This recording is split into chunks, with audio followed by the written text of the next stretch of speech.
Hello, everyone. It's 2019. I'm super excited. I made a promise to myself that this year I would do more of the things that make me happy, that make me feel like I am putting good vibes and good energy out into the world, and really trying to just up level spiritually in every way that I can. I'm on a path of growth.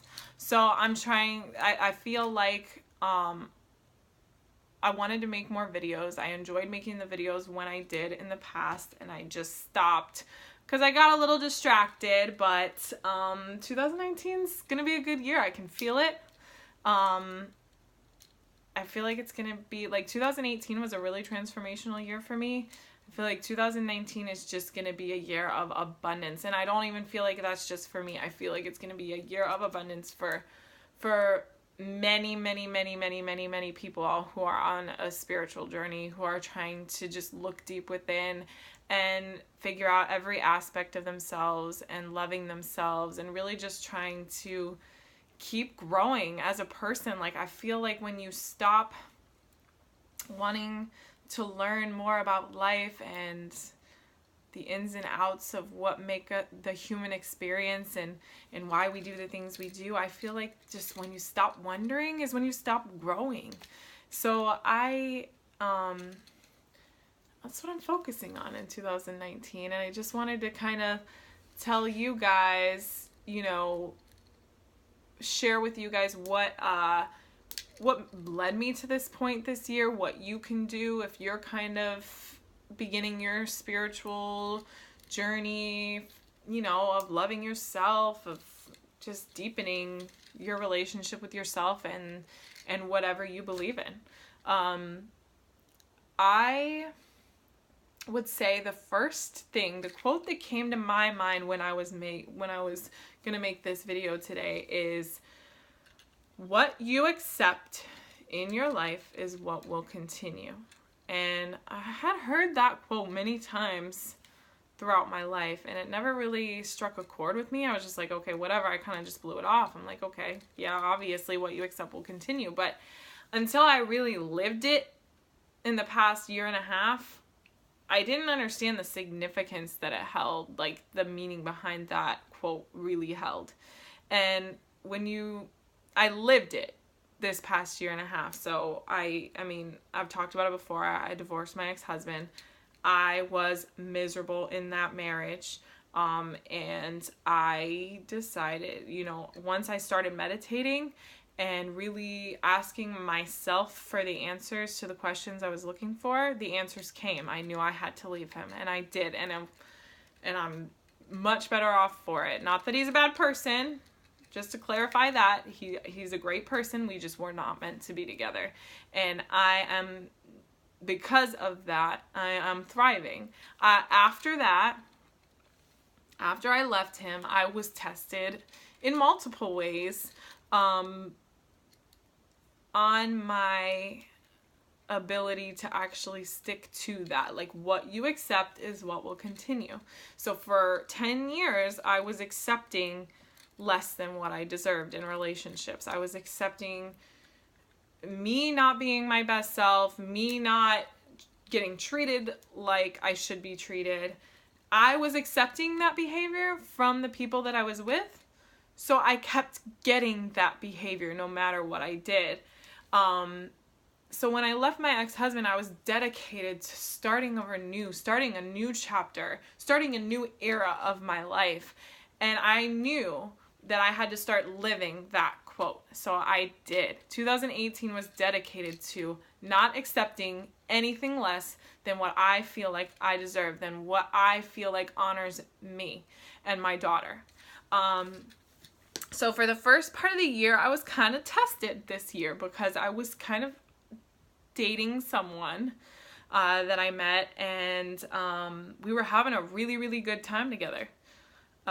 We got along really well. We had so much fun every time we were together, but something didn't feel right to me. It didn't feel like I was honoring myself because I was, again, accepting less than what I deserved.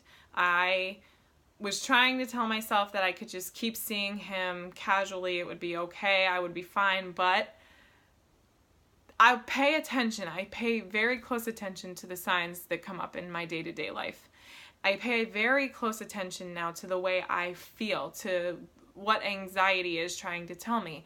And something about that relationship didn't feel like I was honoring me, like I was respecting myself.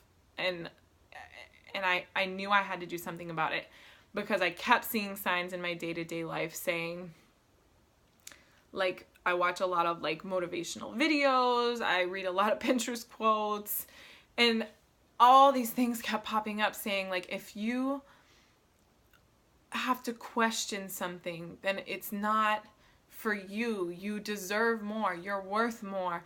And it resonated with me. So I really put that quote to the test. I stopped accepting it. Even though I have a lot of love for that person, if I saw him, I'd be super happy to see him, and we'd pick up right where we left off, I'm sure of it. But I knew I deserved better, so I said goodbye. I told him I couldn't keep seeing him and that I needed to keep growing as a person, and he was totally cool about it. So, like, that's why I know, like, we were both mature going into it. We were both honest going into it, and we were both honest coming out of it. And I think that that's a beautiful thing. And as soon as I said goodbye to him, like, it was like my self-worth, my level of self-worth just shot up through the roof. It felt so good, because I knew I was honoring myself. I was doing the right thing for myself. I wasn't accepting that behavior anymore, and I knew that if I stopped accepting less than what I deserved, then I would stop getting people coming into my life that gave me less than what I deserved. And I'm not a high maintenance person. I don't require a lot.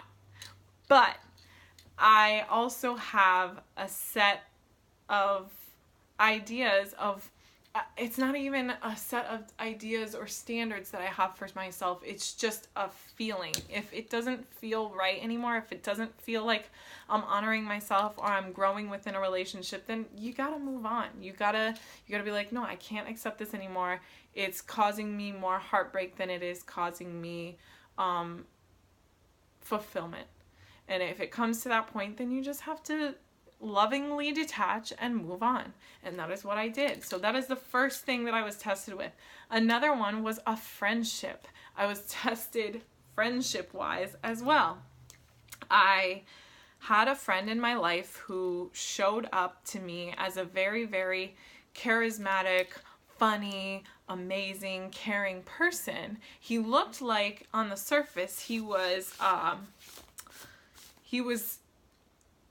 had my back, he was on my side, but he really turned out slowly. Something didn't feel right in that friendship either. Something felt wrong, something felt off. And he slowly showed himself to me over time, and I saw who he really was behind that mask. And I had to say goodbye to him as well. I knew that if I kept accepting that behavior, then I was going to keep getting that behavior. So I just, again, lovingly told him goodbye and just, detached myself from him. And again, doing that, it makes you feel like, okay, I am in control. I do have a say in what happens to me in my life. There are certain things that you cannot control in your life. There are certain things, circumstances that you can't control. But the key is controlling what you can control and letting go of the rest.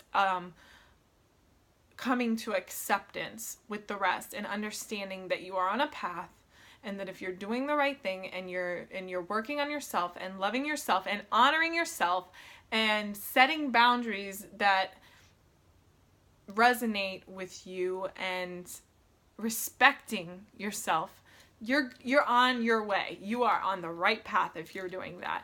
And it's not even in a bitchy way. It's not demanding respect for yourself in a bitchy way. Sometimes if people push those boundaries, you have to be a bitch. I didn't really have to get to that point because for the most part, these people just said, okay, and moved on. And that was kind of the first thing that really helped me up level this year. Really honoring that quote and understanding there's only so much I can do in my life. There's only so much I can control in my life.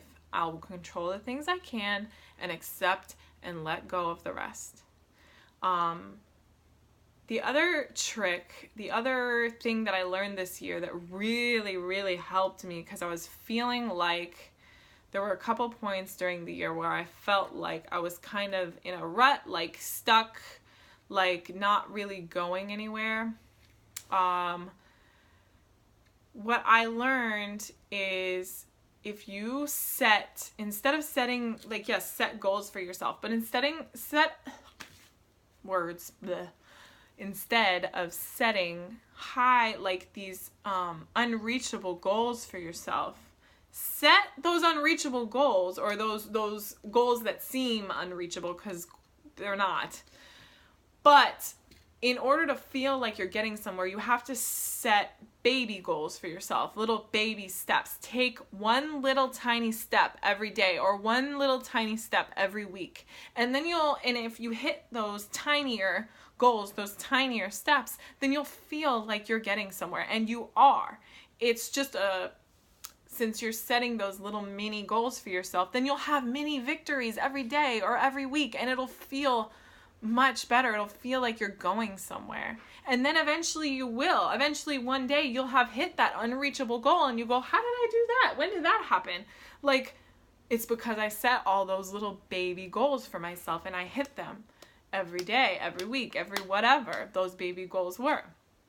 So that was the other thing that I did for myself this year that really, really helped me.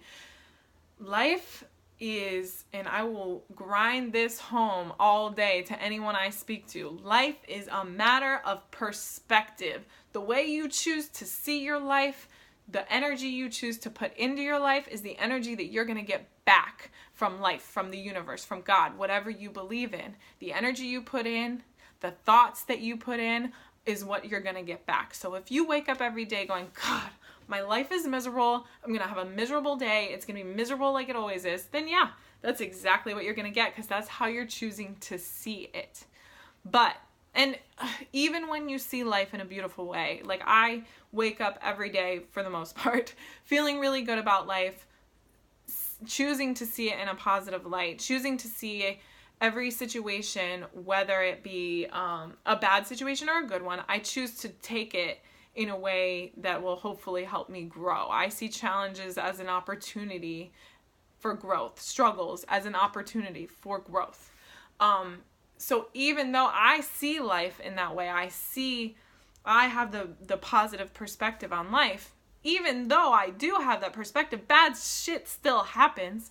But because I see life in that way, it's not as significant anymore.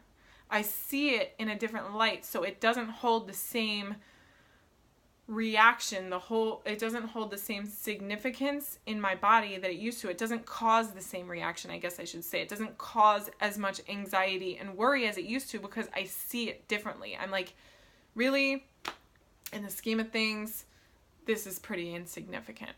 So I haven't had anything traumatic happen to me this year, but I've had my moments where I'm like stressed or worried, and I just control what I can and let go of the rest. And that helps so much.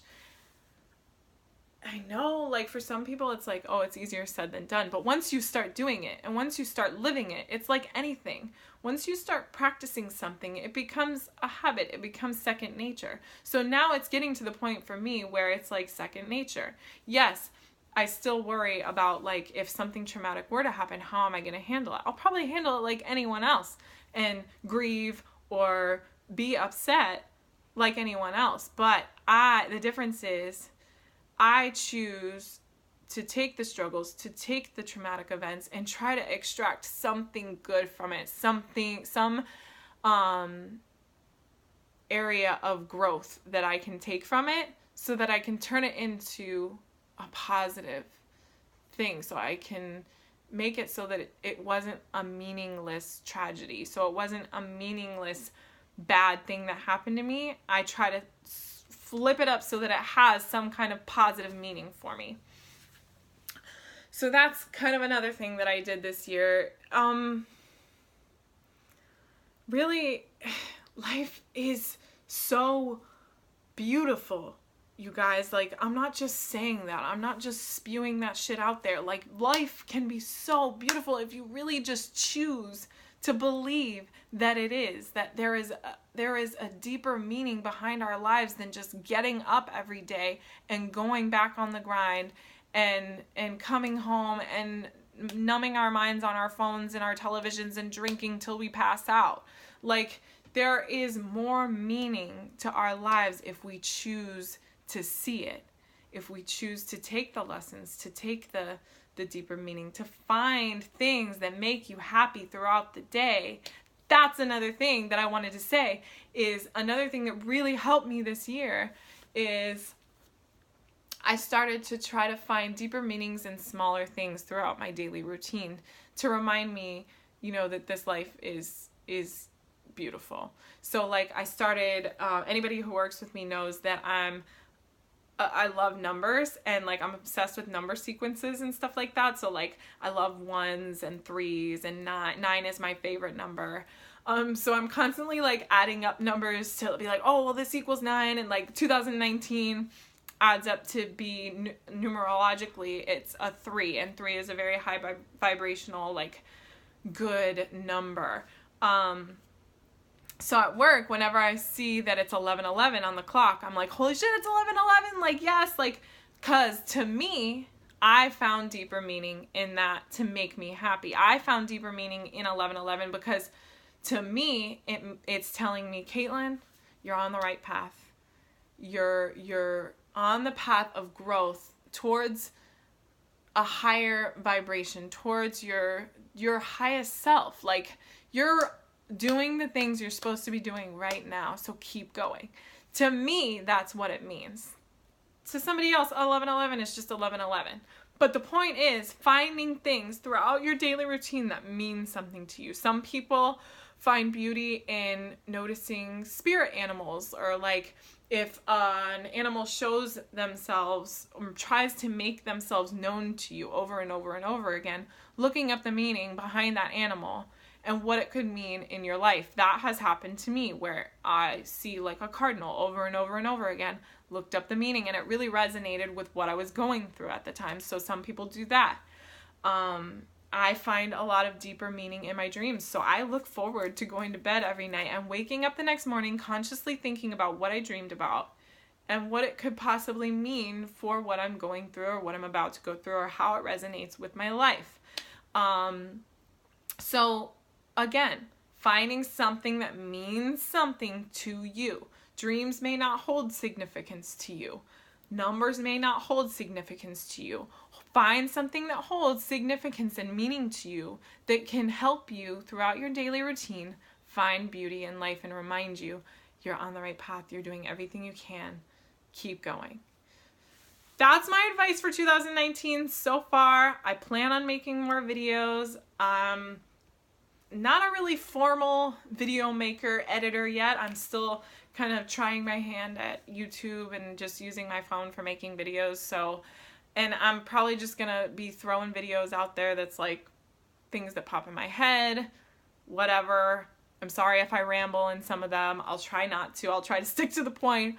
But I really just want to work on getting my voice and my thoughts out there this year. Whoever wants to hear them, great. Whoever doesn't, great. I'm just going to keep doing me regardless. And I love you all. You're amazing. Happy 2019. Let's get it this year. It's going to be a really, really great year. If anybody has anything that, you have an idea that you want me to talk about or discuss or have any questions, let me know. All right, guys. Have a good day. Bye.